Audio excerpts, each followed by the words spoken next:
ಶ್ರೀರಸ್ತು ಶುಭಮಸ್ತು ಶ್ರೀರಸ್ತು ಶುಭಮಸ್ತು.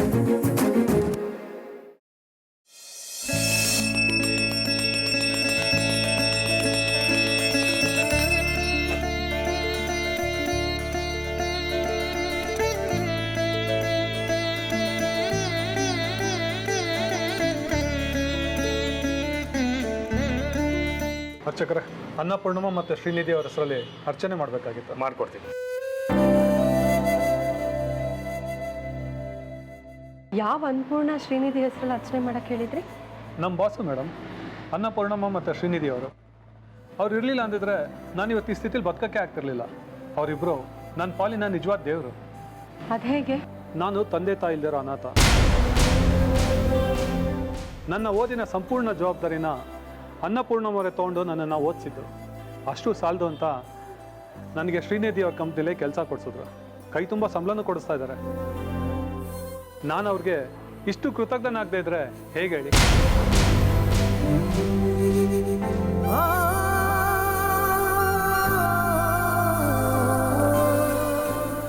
ಅನ್ನಪೂರ್ಣಮ್ಮ ಹೆಸರಲ್ಲಿ ದಿನಕ್ಕೆ ಇಬ್ಬರಾದರೂ ಅರ್ಚನೆ ಮಾಡಿಸ್ತಾರೆ.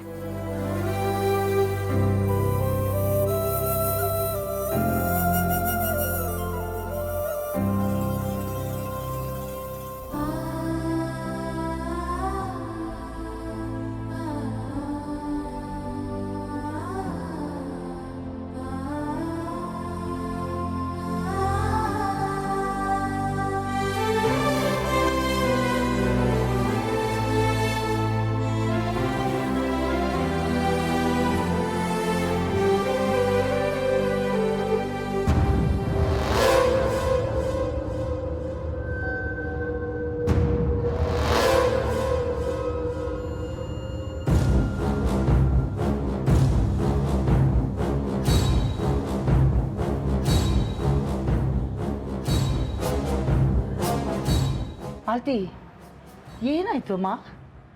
ಯಾವುದೋ ಆತಂಕದಲ್ಲಿ ಇದೆಯಾ ಅನಿಸುತ್ತೆ. ಆತಂಕ ಏನಿಲ್ಲ ಅಮ್ಮ, ಏನೋ ಹೇಳ್ಕೊಳಕ್ಕಾಗದೇ ಇರುವಂಥ ಒಂದು ಭಾವನೆ ಅಷ್ಟೇ. ಯಾವುದೋ ವಿಷಯನ ಮನಸ್ಸಿಗೆ ಹಚ್ಕೊಂಡ್ಬಿಟ್ಟಿದ್ಯಾ? ಅದೇನು ಹೇಳು. ಅದೇ ಅಮ್ಮ, ವಸು ವಿಷಯ. ಹೊಸ ವಿಷಯ ಏನಿದೆ? ಇಷ್ಟು ದಿನ ಅವಳಿಗೆ ಮದುವೆ ಆಗಿಲ್ಲ ಅಂತ ಒಂದು ಕೊರಗಿತ್ತು. ಈಗ ಅವಳಿಗೆ ಒಂದು ಒಳ್ಳೆ ಹುಡುಗ ನೋಡಿ ಆಯ್ತಲ್ಲ. ಈಗಷ್ಟೇ ಹುಡುಗನ ನೋಡಿದ್ದೀವಿ, ಮದುವೆ ಆಗೋವರೆಗೂ ನನಗೆ ಚಿಂತೆನೇ ಅಮ್ಮ. ಸ್ವಲ್ಪ ಹೊತ್ತಿಗೆ ಮುಂಚೆ ಜಾಹ್ನವಿಗೆ ಫೋನ್ ಮಾಡಿದ್ದೆ. ಹುಡುಗನಿಗೆ ನಮ್ಮ ವಸು ಇಷ್ಟ ಅಂತೆ. ವಸುಗೂ ಹುಡುಗ ಇಷ್ಟ ಆಗ್ಬೇಕಲ್ವೇನಮ್ಮ? ಅವಳಿಗೆ ಇಷ್ಟ ಆಗದೆ ಹೋದರೆ ಇನ್ನೊಂದು ಹುಡುಗನ ನೋಡಿದ್ರೆ ಆಯಿತು. ವಸುದ ನವೀನ ಮದುವೆ ಆಗದೆ ಹೋದರೆ ಅವಳ ಹಣೆಯಲ್ಲಿ ಮದುವೆ ಆಗೋಲ್ಲ ಅಂತ ಶಾಸ್ತ್ರ ಏನೂ ಬರ್ದಿಲ್ವಲ್ಲ. ಅದೇನೋ ನಿಜ, ಆದರೆ ಹುಡುಗ ತುಂಬ ಒಳ್ಳೆಯವನು, ನಮಗೆ ಗೊತ್ತಿರೋನು. ಅವನಿಗೂ ತನ್ನವರು ಅಂತ ಯಾರೂ ಇಲ್ವಲ್ಲ. ನಮ್ಮ ವಸು ಅವನನ್ನು ಒಪ್ಕೊಂಡ್ಬಿಟ್ರೆ ಎಷ್ಟು ಚೆನ್ನಾಗಿರುತ್ತೆ ಅಲ್ವಾ? ಎಲ್ಲ ನಾವು ಅಂದ್ಕೊಂಡ ಹಾಗೆ ನಡಿಬೇಕು ಅನ್ನೋದು ಸರಿಯಲ್ಲ. ಅವರಿಬ್ಬರು ಇವತ್ತು ದೇವ್ರ ಸನ್ನಿಧಿಲಿ ಇದ್ದಾರೆ. ವಸುಧಾ ನವೀನ್ ಹಣೆ ಬರಹದಲ್ಲಿ ಅವರಿಬ್ಬರು ಗಂಡ ಹೆಂಡತಿ ಆಗಬೇಕು ಅನ್ನೋದನ್ನು ಬರೆದಿದ್ರೆ ಆ ದೇವರೇ ಇವತ್ತು ಅವ್ರ ಮನಸ್ಸಿನಲ್ಲಿ ಪ್ರೀತಿ ಬೆಳಕನ್ನು ಹಚ್ಚಿ ಕಳಿಸ್ತಾನೆ. ನೀನೊಬ್ಳು ಏನಾದರೂ ಒಂದು ವಿಷಯನ ಮನಸ್ಸಲ್ಲಿ ಇಟ್ಕೊಂಡು ಕೊರಗ್ತಾ ಇರ್ತೀಯ. ಇದು ನಿನ್ನ ಸಮಾಧಾನಕ್ಕೆ ಜಾನ್ವಿಗೆ ಫೋನ್ ಮಾಡಿ ಹೇಳ್ತೀನಿ.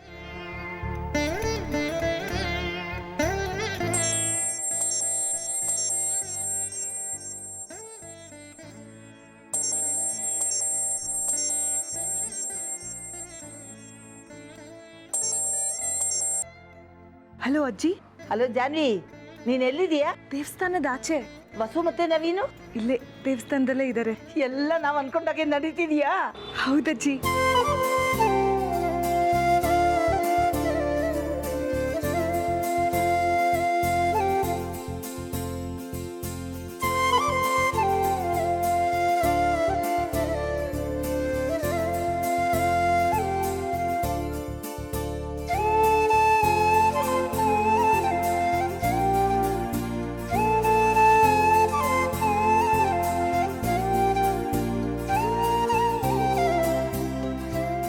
ಹಾಗಾದ್ರೆ ನವೀನ್ ಅವರು ನಮ್ಮ ವಸು ಮನಸ್ಸನ್ನು ಪ್ರಾಮಾಣಿಕವಾಗಿ ಇಂಪ್ರೆಸ್ ಮಾಡೋ ಪ್ರಯತ್ನದಲ್ಲಿದ್ದಾರೆ ಅನ್ನೋ. ಹೌದಜ್ಜಿ, ರಿಸಲ್ಟು ಪಾಸಿಟಿವ್ ಅನ್ಸುತ್ತೆ. ನೀನು ನನ್ನ ಮುದ್ದಿನ ಸೊಸೆ, ನೀನು ಕೈ ಹಾಕಿದ ಮೇಲೆ ಅದು ಪಾಸಿಟಿವ್ ಆಗೇ ಆಗುತ್ತೆ. ನಾನೇನೋ ಭಾಳ ಖುಷಿಯಾಗಿದ್ದೀನಿ. ನಿನ್ನ ಮಾಲ್ತಿಯತೆದೇ ಟೆನ್ಷನು. ಅವರಿಗೆ ನೀವೇ ಸ್ವಲ್ಪ ಧೈರ್ಯ ಹೇಳಿ. ಅಜ್ಜಿ, ಫ್ಯೂಚರ್ ಮದುಮಕ್ಕಳು ಬರ್ತಾ ಇದ್ದಾರೆ. ನನ್ನ ಮನೆಗೆ ಬಂದು ಮಾತಾಡ್ತೀನಿ. ಹಾಂ, ಓಕೆ ಓಕೆ, ಈಗ ಸಮಾಧಾನ ಮಾಲ್ತಿ.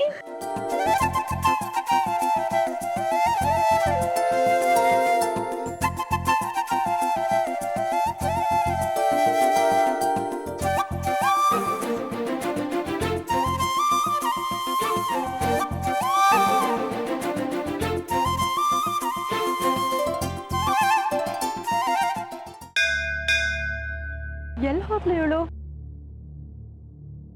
ಇಲ್ಲೇ ಇರ್ತೀನಿ ಅಂದ್ಲಲ್ಲ. ಜಾಹ್ನವಿ, ಜಾಹ್ನವಿ, ಫೋನ್ ಮಾಡ್ತೀನಿ.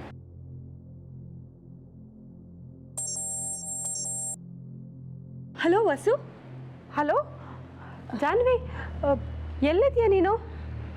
ಅದು ವಸು, ನನಗೆ ಸುಸ್ತು ಜಾಸ್ತಿ ಆಯಿತು, ಅಲ್ಲಿ ಕೂರೋಕ್ಕಾಗಲಿಲ್ಲ. ಅದಕ್ಕೆ ಕಾರ್ ತೊಗೊಂಡು ಡಾಕ್ಟ್ರ್ ಹತ್ರ ಬಂದ್ಬಿಟ್ಟೆ. ಅಯ್ಯೋ, ಒಬ್ಬಳೇ ಡಾಕ್ಟರ್ ಹತ್ರ ಹೋದ್ಯಾ? ನನ್ನ ಕರಿಬೇಕಿತ್ತಾನೆ ನೀನು. ಅದು ನೀನು ಒಳಗೆ ಪೂಜೆ ಮಾಡಿಸ್ತಿದ್ಯಲ್ಲ, ನಿನಗೆ ಡಿಸ್ಟರ್ಬ್ ಆಗಬಾರ್ದು ಅಂತ ನಾನೇ ಬಂದ್ಬಿಟ್ಟೆ. ಹೌದಾ, ಸರಿ. ಡಾಕ್ಟ್ರ್ ಏನು ಹೇಳಿದರು? ಏನೂ ಇಲ್ಲ, ಸ್ವಲ್ಪ ವೀಕ್ನೆಸ್ಸು, ಅದಕ್ಕೆ ಬೇಕಾಗಿರೋ ವಿಟಮಿನ್ ಟ್ಯಾಬ್ಲೆಟ್ಸ್ ಎಲ್ಲ ಕೊಟ್ಟಿದ್ದಾರೆ ವಸು. ಹೌದಾ, ಈಗ ನೀನು ಎಲ್ಲಿದ್ಯಾ?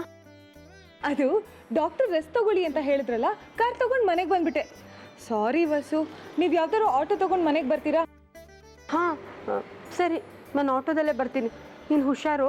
ಹಾಂ, ಬೇಗ ಬಂದ್ಬಿಡಿ. ಓಕೆ.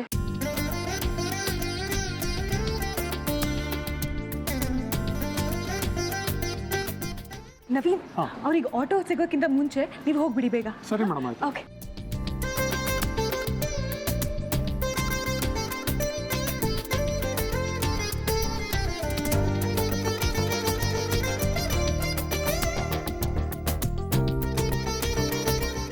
ಮೇಡಮ್, ಆಟೋ ಕಾಯ್ತಾ ಇದ್ದೀರಾ? ಹೌದು. ಆಟೋಗಳು ನಮ್ಮ ಟೈಮಿಗೆ ಸಿಗೋದಿಲ್ಲ. ನಿಮಗೆ ಬೇಜಾರಿಲ್ಲ ಅಂದರೆ ನಾನೇ ಮನೆಯವ್ರಿಗೂ ಡ್ರಾಪ್ ಮಾಡಲಾ? ಆಫೀಸ್ಗೆ ಹೋಗೋ ರೂಟಲ್ಲೇ ನಿಮ್ಮ ಮನೆ ಇರೋದು, ಜೊತೆಗೆ ಗೊತ್ತಿರೋರು, ಅದಕ್ಕೆ ಡ್ರಾಪ್ ಕೊಡೋಣ ಅಂತ ಕೇಳಿದೆ. ತಪ್ಪು ತಿಳ್ಕೊಬೇಡಿ ಮೇಡಮ್. ಪರವಾಗಿಲ್ಲ, ನಿಮ್ಗೆ ಯಾಕೆ ತೊಂದರೆ? ನೀವು ಹೊರಡಿ, ನಾನು ಆಟೋಲ್ಲೇ ಹೋಗ್ತೀನಿ. ಅಲ್ಲ ಮೇಡಮ್, ನಿಮ್ಮ ಮನೆಯವರೆಲ್ಲ ನನಗೆ ಎಷ್ಟು ಸಹಾಯ ಮಾಡ್ಯಾರೆ, ಅಂಥದ್ರಲ್ಲಿ ನಾನು ಇಷ್ಟು ಚಿಕ್ಕ ಸಹಾಯನ ಮಾಡದೇ ಇದ್ರೆ ಹೇಳಿ. ನೀವು ಒಂಥರ ಕಂಪ್ನಿ ಬಾಸ್ ಅಲ್ವಾ? ಬಾಸ್ನ ಹೀಗೆ ಬಿಟ್ಟು ಹೋದರೆ ಏನು ಚೆನ್ನಾಗಿರುತ್ತೆ ಹೇಳಿ.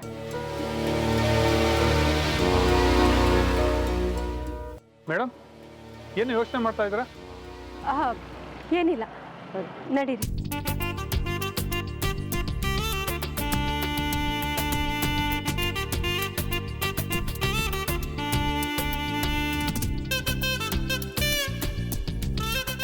ನಮ್ಮ ಪ್ಲಾನು ಒಂದು ಹಂತದವರೆಗೂ ಸಕ್ಸಸ್ ಆಗ್ತಿದೆ.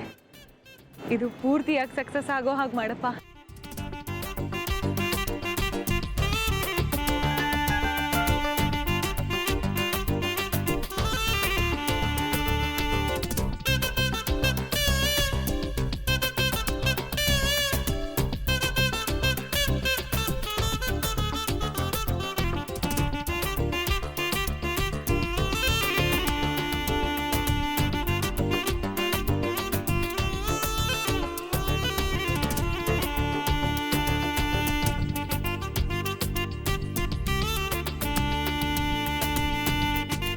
ಮೇಡಮ್, ಬೆಂಗಳೂರಲ್ಲಿ ತುಂಬ ಬಿಸಿಲಲ್ವಾ? ಈ ಮರ ಗಿಡ ಎಲ್ಲ ಕಡ್ದಾಕ್ಬಿಟ್ಟು ಧೂಳು ಪೊಲ್ಯೂಷನ್ ಎಲ್ಲ ಜಾಸ್ತಿ ಆಗಿಬಿಟ್ಟಿದೆ. ನೋಡಿ ಎಷ್ಟು ಬಿಸಿಲಿದೆ.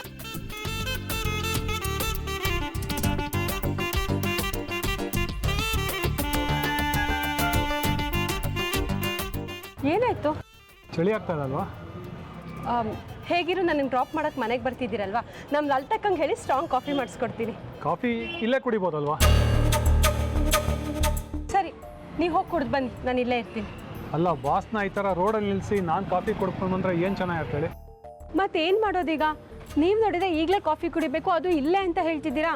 ಮೇಡಮ್, ನೀವು ನನ್ನ ಜೊತೆ ಕಾಫಿಗೆ ಬಂದಿದ್ರೆ ಚೆನ್ನಾಗಿತ್ತು ಅನಿಸುತ್ತೆ. Please madam.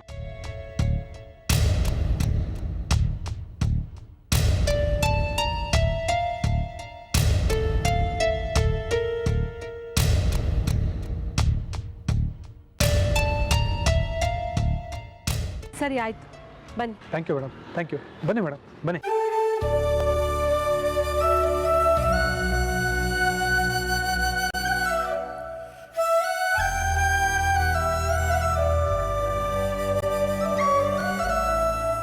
ನಮ್ಮ ಶ್ರೀ ಮತ್ತು ಅತ್ತೆ ಬಗ್ಗೆ ನೀವು ಅಭಿಮಾನ ಇಟ್ಕೊಂಡಿದ್ದು ನೋಡಿದ್ರೆ ತುಂಬ ಸಂತೋಷ ಆಗ್ತಿದೆ. ಅವ್ರನ್ನ ಬಿಟ್ಟರೆ ನನಗೆ ಬೇರೆ ಯಾರೂ ಇಲ್ಲ ಮೇಡಮ್. ಅವ್ರ ಮಾತೇ ನನಗೆ ವೇದವಾಕ್ಯ. ಅವ್ರಿಂಥ ಕೆಲಸ ಮಾಡಿದ್ರೆ ನಾನು ಆ ಕೆಲಸ ಮಾಡೇ ಮಾಡ್ತೀನಿ.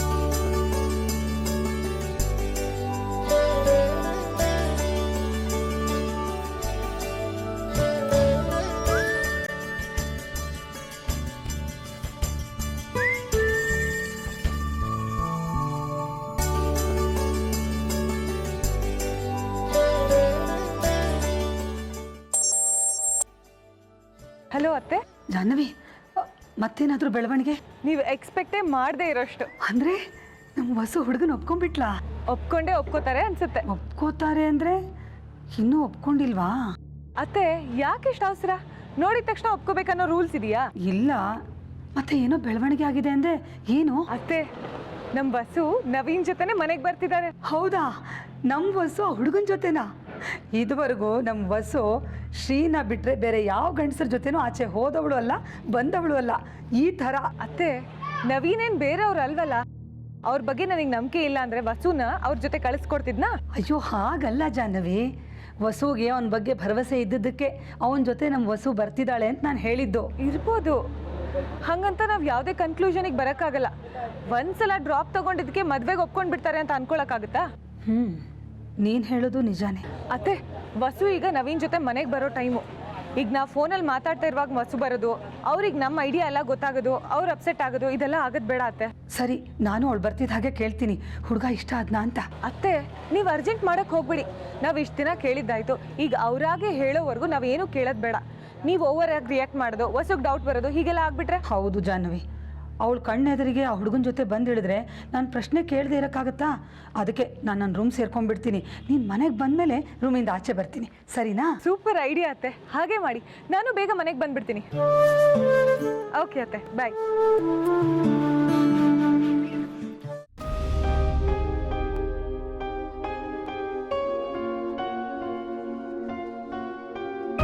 ವಸು ಮೇಡಮ್, ಶ್ರೀ ಸಾರು ನನಗೊಂದು ಹುಡುಗಿ ನೋಡ್ಯಾರಂತ. ನಿಮಗೂನಾ? ನಿಮ್ಗೂನಾ ಅಂದರೆ ನಿಮ್ಗೇನಾದ್ರು ಗಂಡು ನೋಡ್ತಾ ಇದ್ದಾರಾ?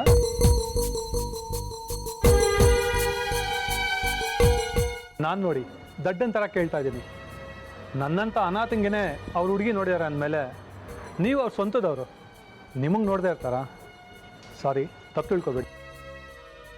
ಶ್ರೀ ಜಾಹ್ನವಿ ನಿಮಗೆ ನೋಡಿರೋ ಹುಡುಗಿ ಯಾರು? ಗೊತ್ತಿಲ್ಲ ಮೇಡಮ್. ತುಂಬು ಕುಟುಂಬ, ಒಳ್ಳೆ ಹುಡುಗಿ. ನೀನು ಅವ್ರನ್ನ ಮದುವೆ ಆದರೆ ಅವ್ರ ಸಂಸಾರದಲ್ಲಿ ನೀನು ಒಬ್ಬನಾಗಿರ್ಬೋದು ಅಂತ ಹೇಳಿದ್ರು. ಆ ಹುಡುಗಿ ನಮ್ಮ ಸ್ವಂತದವರು. ನೀನು ಆ ಹುಡುಗಿನ ಮದುವೆ ಆದರೆ ನೀನು ನಮ್ಮ ಸ್ವಂತದವರೇ ಆಗ್ತೀರಾ ಅಂದರು. ಮತ್ತೆ ಫೋಟೋ ಕೂಡ ಕಳಿಸ್ತೀನಿ ಅಂದರು. ಕಳ್ಸಿದ್ನಾ? ನೀವು ನೋಡಿದ್ರೆ ಹುಡುಗಿ ಫೋಟೋನಾ? ಇಲ್ಲ ಮೇಡಮ್. ಯಾಕೆ? ಶ್ರೀ ಸಾರು ಜಾಹ್ನವಿ ಮೇಡಮ್ ನನಗೋಸ್ಕರ ಒಂದು ಹುಡುಗಿ ನೋಡ್ಯಾರ ಅಂದರೆ ಆ ಹುಡುಗಿ ನನಗೆಲ್ಲ ರೀತಿಯಲ್ಲೂ ಸರಿಯಾಗಿ ಇರ್ತಾಳೆ. ಅದಕ್ಕೆ ಫೋಟೋ ಎಲ್ಲ ಏನೂ ಬೇಡ, ನೀವು ಹೇಳಿದ್ಮೇಲೆ ಮುಗೀತು ಅಂದೆ. ಆದರೆ ನೆನ್ನೆ ರಾತ್ರಿ ಜಾಹ್ನವಿ ಮೇಡಮ್ ಫೋನ್ ಮಾಡಿದರು. ಆ ಹುಡುಗಿ ಏನೋ ನನ್ನ ಫೋಟೋನ ನೋಡಿದೆ ರಿಜೆಕ್ಟ್ ಮಾಡಿಬಿಟ್ರಂತೆ.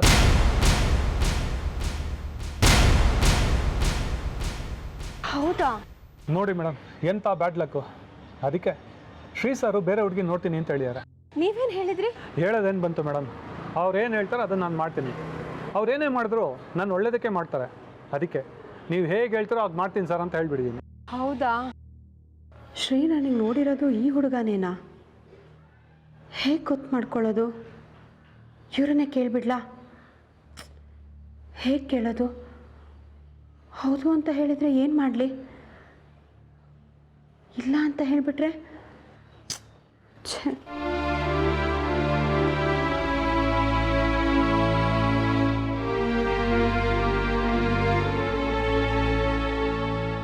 ಹೊರಡೋಣವಾ? ಹಾಂ, ನೀವು ಹೊರಡಿ, ನಾನು ಆಟೋಲ್ಲಿ ಮನೆಗೆ ಹೋಗ್ತೀನಿ. ಯಾಕೆ ಮೇಡಮ್? ಹೀಗೆ ಸುಮ್ಮನೆ ನೀವು ಹೊರಡಿ, ಪರವಾಗಿಲ್ಲ. ನಾನೇನಾದರೂ ತಪ್ಪಾಗಿ ಮಾತಾಡಿದ್ನ? ಇಲ್ಲ ಇಲ್ಲ, ಹಾಗೇನಿಲ್ಲ, ನೀವು ಹೊರಡಿ. ದಯವಿಟ್ಟು ಮೇಡಮ್ ನಾನೇ ನಿಮ್ಮನ್ನು ಡ್ರಾಪ್ ಮಾಡ್ತೀನಿ. ಬಿಲ್ ಕೊಡಪ್ಪ.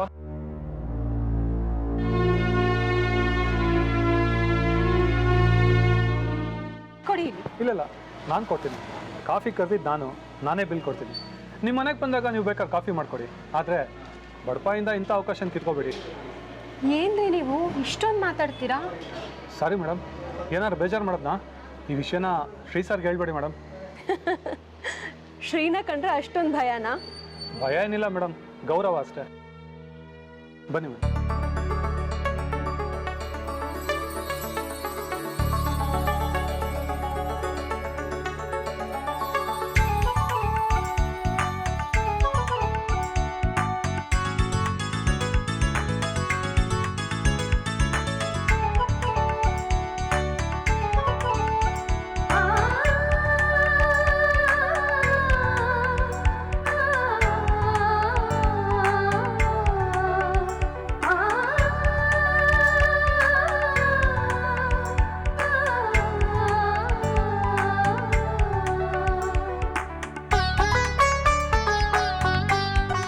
ನಮಸ್ಕಾರ. ಒಳಗೆ ಬನ್ನಿ, ಕಾಫಿ ಕುಡ್ಕೊಂಡು ಹೋಗಿ. ಇಲ್ಲ ಪರವಾಗಿಲ್ಲ, ಇನ್ನೊಂದ್ಸಲಿ ಬರ್ತೀನಿ. ಆಫೀಸಿಗೆ ಲೇಟ್ ಆಗ್ತದೆ, ಬರ್ತೀನಿ.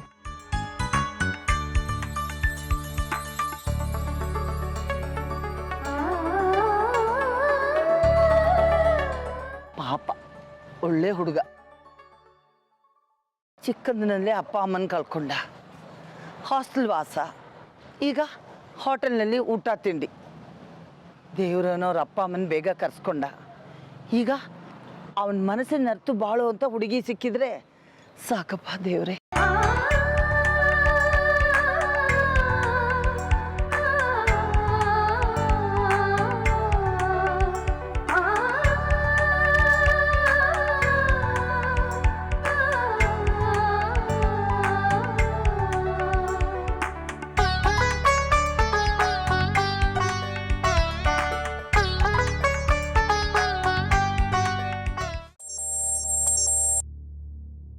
ಹೇಳೋ ಸುನಿಲ. ಹಲೋ, ಹೇಗಿದ್ದೀರಾ ಮೇಡಮ್? ನನಗೇನು, ನನ್ನ ಮಹಾರಾಣಿ ಥರ ಇದ್ದೀನಿ. ನೀನು ಹೇಗಿದೆಯಾ? ನನಗೇನು, ಒಂಟಿ ಜೀವನ, ಯಾವ ತಂಟೆ ತಕರಾರಿಲ್ಲ, ಆರಾಮಾಗಿದ್ದೀನಿ. ನಾನು ಯಾಕೆ ಕಾಲ್ ಮಾಡಿದೆ ಅಂದರೆ ನಮ್ಮ ರವಿ ಬಗ್ಗೆ ಏನೋ ಮಾತಾಡ್ಬೇಕು ನಿನ್ನ ಹತ್ರ. ರವಿ ಬಗ್ಗೆನಾ? ಏನು ಮಾಡ್ತಾ ಅವನು? ಮತ್ತೆ ಏನಾದರೂ ಬೇಜವಾಬ್ದಾರಿಯಿಂದ ನಡ್ಕೊಂಡ? ಅಥವಾ ಹೇಳ್ದಕ್ಕಿಲ್ಲದೆ ಕೆಲಸನೇ ಬಿಟ್ಟು ಬಂದ? ಅಥವಾ ಹೇಳಿದ ಕೆಲಸ ಟೈಮಿಗೆ ಸರಿ ಮಾಡಿದೆ ನಿನ್ನ ಹೆಸರು ಏನಾದರೂ ಹಾಳು ಮಾಡ್ತಿದ್ದಾನ? ಮತ್ತೇನು ಮಾಡ್ದ? ಜಾನ್ವಿ ರಿಲ್ಯಾಕ್ಸ್ ಆಗು. ಯಾಕೆ ಇಷ್ಟೊಂದು ರೆಸ್ಲೆಸ್ ಆಗ್ತಾ ಇದೆಯಾ? ಅದು ನಮ್ಮ ಕಂಪ್ನಿಯಿಂದ ಅವನನ್ನು ಕಳಿಸಿದ ರೀಸನ್ ನಿನಗೆ ಗೊತ್ತಲ್ವಾ? ಅವತ್ತಿಂದ ಅವನ ಬಗ್ಗೆ ಯಾರು ಫೋನ್ ಮಾಡಿದ್ರು ಒಂಥರ ಭಯ. ಎಲ್ಲ ಅವನ ಭವಿಷ್ಯ ರೂಪಿಸ್ಕೊಳ್ಳೋ ಟೈಮಲ್ಲಿ ಅವನ ಭವಿಷ್ಯ ಹಾಳು ಮಾಡ್ಕೊತಾನೋ ಅಂತ ಭಯ ಕಣೋ. ಇಲ್ಲಮ್ಮ, ಆ ಥರದ್ದೆಲ್ಲ ಏನೂ ಇಲ್ಲ. ನಾನು ನಿನಗೆ ಕಾಲ್ ಮಾಡಿದ ವಿಚಾರ ಏನು ಅಂದರೆ ರವಿ ಬಗ್ಗೆ ಕೆಲವು ಪಾಸಿಟಿವ್ ವಿಚಾರಗಳನ್ನ ನನ್ನ ಹತ್ರ ಶೇರ್ ಮಾಡೋಣ ಅಂತ. ಸೊ ದಟ್ ನೀನು ಅವನ ಬಗ್ಗೆ ಪ್ರೌಡ್ ಫೀಲ್ ಆಗಲಿ ಅಂತ. ನಾನು ನಿನ್ನೆ ನಮ್ಮ MD ಸಾಹೇಬ್ರ ಹತ್ರ ಒಂದು ಪ್ರೆಸೆಂಟೇಷನ್ ಪ್ರೆಸೆಂಟ್ ಮಾಡಬೇಕಿತ್ತು. ನನ್ನ ಪಾಡಿಗೆ ನಾನು ರೆಡಿ ಮಾಡ್ತಿದ್ದೆ. ರವಿ ನಾನು ಮಾಡ್ತೀನಿ ಅಂತ ತುಂಬಾ ರಿಕ್ವೆಸ್ಟ್ ಮಾಡ್ಕೊಂಡ. ಅವನಿಗೆ ಯಾಕೆ ಡಿಸಪಾಯಿಂಟ್ ಮಾಡೋದು ಅಂತ, ಸರಿ ನೀನೊಂದು ವರ್ಷನ್ ರೆಡಿ ಮಾಡು ಅಂತ ಹೇಳಿದೆ. ಮಾಡ್ಕೊಂಡ್ ಬರೋದ ರಾತ್ರಿ ಎಲ್ಲ ನಿದ್ದೆ ಕೆಟ್ಟಿ ಎಷ್ಟು ನೀಟಾಗಿ ಮಾಡ್ಕೊಂಡ್ ಬಂದಿದ್ದಾನೆ ಗೊತ್ತಾ? ಎಷ್ಟು ಚೆನ್ನಾಗಿ ಮಾಡಿದ್ದಾನೆ ಗೊತ್ತಾನೆ. ಅವ್ನು ಮಾಡಿರೋ ಪ್ರೆಸೆಂಟೇಷನ್ ನೋಡಿ ನನಗೆ ಹೊಟ್ಟೆ ಉರಿತಾ ಇತ್ತು. ನನಗಿಂತ 100 ಪಟ್ಟು ಚೆನ್ನಾಗಿ ಮಾಡಿದ್ದಾನೆ. ಅದಕ್ಕೆ ನಾನೇನು ಡಿಸೈಡ್ ಮಾಡಿದ್ದೀನಿ ಅಂದರೆ MD ಸಾಹೇಬ್ರ ಹತ್ರ ನಾನು ಪ್ರೆಸೆಂಟೇಷನ್ ರೆಡಿ ಮಾಡಿರೋದನ್ನ ಕೊಡದೆ ಅವನು ಮಾಡಿರೋ ಪ್ರೆಸೆಂಟೇಷನ್ನ ಪ್ರೆಸೆಂಟ್ ಮಾಡೋಣ ಅಂತ ಇದ್ದೀನಿ. ಯಾಕೋ ನೀನು ಸುಳ್ಳು ಹೇಳ್ತಿದ್ಯಾ ಅನ್ಸುತ್ತೆ. ನಾನು ಯಾಕೆ ಸುಳ್ಳು ಹೇಳಿ? ಅವ್ನು ಇಷ್ಟು ಬೇಗ ಇಷ್ಟೊಂದು ಇಂಪ್ರೂವ್ ಆಗ್ತಾನೆ ಅಂತ ಅನ್ಕೊಂಡಿರ್ಲಿಲ್ಲ ಕಣೋ. ಪ್ರೀತಿ ಅನ್ನೋದಿದೆಯಲ್ಲ, ಎಂಥ ಜವಾಬ್ದಾರಿನ ಬೇಕಾದ್ರೂ ನಿಭಾಯಿಸುವಂಥ ಶಕ್ತಿ ಕೊಟ್ಬಿಡುತ್ತೆ ನೋಡು. ಹಾಗಂತ ಶ್ವೇತನ್ ಜೊತೆ ಬ್ರೇಕಪ್ ಆಯಿತು ಅಂತ ನೀನು ಕೆಲಸದಲ್ಲಿ ಆಸಕ್ತಿ ಕಳ್ಕೊಬೇಡ. ಬ್ರೇಕಪ್ ಆಗಿ ಹೊಸರಲ್ಲಿ ಯಾವುದ್ರ ಮೇಲೂ ಆಸಕ್ತಿ ಇರಲಿಲ್ಲ ಕಣೆ. ಆದರೆ ಹೀಗಾಗಿಲ್ಲ. ಆರಾಮಾಗಿ ರಿಲ್ಯಾಕ್ಸ್ ಆಗಿ ಲೈಫ್ನ ಎಂಜಾಯ್ ಮಾಡ್ತಾ ಇದ್ದೀನಿ. ನನ್ನ ಫೋನ್ನಲ್ಲೇ ಆಗಲಿ ನನ್ನ ಲೈಫ್ನಲ್ಲೇ ಆಗಲಿ ಶ್ವೇತಾ ಅನ್ನೋ ಹೆಸರಿಗೆ ಜಾಗನೇ ಇಲ್ಲ. ಹೇಗೂ ನೀನೇ ಹೇಳಿದೆಯಲ್ಲ, ಯಾವುದಾದ್ರೂ ಒಂದು ಒಳ್ಳೆ ಹುಡುಗಿ ಸಿಕ್ಕಿದ್ರೆ ಮದುವೆ ಮಾಡಿಸ್ತೀನಿ ಅಂತ. ಆಗ್ತೀಯಾ? ಅದು ಹುಡುಗಿ ಯಾರು ಅನ್ನೋದ್ರ ಮೇಲೆ ಡಿಪೆಂಡ್ ಆಗುತ್ತೆ. ಈಗ ನನ್ನ ವಿಷಯ ಬಿಡು, ರವಿ ಬಗ್ಗೆ ಹ್ಯಾಪಿನಾ? ಥ್ಯಾಂಕ್ಸ್ ಕಣೋ. ನನಗೊಬ್ಬ ಅಣ್ಣ ಇರಬೇಕು ಅಂತ ಕೊರಗಿತ್ತು. ಆ ಕೊರಗನ್ನ ನೀನು ಮರೆಸಿದ್ಯಾ. Thank you so much. ಸ್ವಂತ ಅಣ್ಣಂಗೆ ಯಾರಾದರೂ ಇಷ್ಟೊಂದು ಫಾರ್ಮಲ್ ಆಗಿ ಥ್ಯಾಂಕ್ಸ್ ಹೇಳ್ತಾರೇನೆ? ಸಾರಿ ಫೋನ್ ಇಡ್ತೀನಿ. ಏನಾದರೂ ವಿಷಯ ಇದ್ದರೆ ನಾನೇ ಕಾಲ್ ಮಾಡ್ತೀನಿ. ಸರಿ ಕಣೋ, ಬಾಯ್. ಬಾಯ್.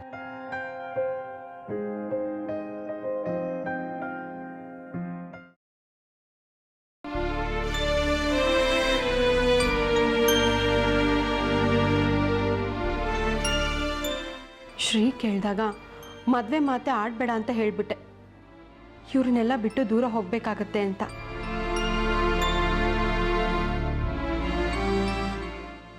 ಆದರೆ ನವೀನ್ ಅನಾಥ, ಅಪ್ಪ ಅಮ್ಮ ಇಬ್ಬರೂ ಇಲ್ಲ. ಎಲ್ಲದಕ್ಕಿಂತ ಹೆಚ್ಚಾಗಿ ನಮ್ಮ ಮನೆಯವ್ರ ಬಗ್ಗೆ ತುಂಬ ಅಭಿಮಾನ ಇಟ್ಕೊಂಡಿದ್ದಾರೆ.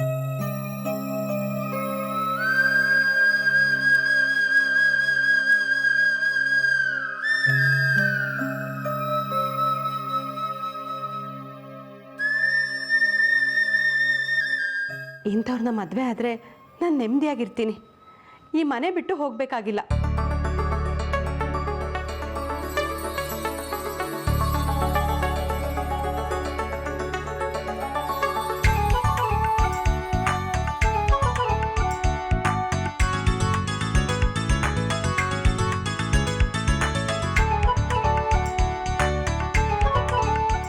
ನೀವು ನೋಡಿರೋ ಹುಡುಗ ಓಕೆ ಅಂತ ಹೇಳ್ಬಿಡ್ಲಾ? ಯಾರಿಗೆ ಹೇಳಿ? ಶ್ರೀ ಜಾನ್ವಿಗೆ? ಬೇಡ ಬೇಡ. ಅದಕ್ಕೂ ಮುಂಚೆ ಆ ಹುಡುಗ ನವೀನ್ ಹೌದೋ ಅಲ್ವೋ ಅನ್ನೋದನ್ನ ಕನ್ಫರ್ಮ್ ಮಾಡ್ಕೋಬೇಕು.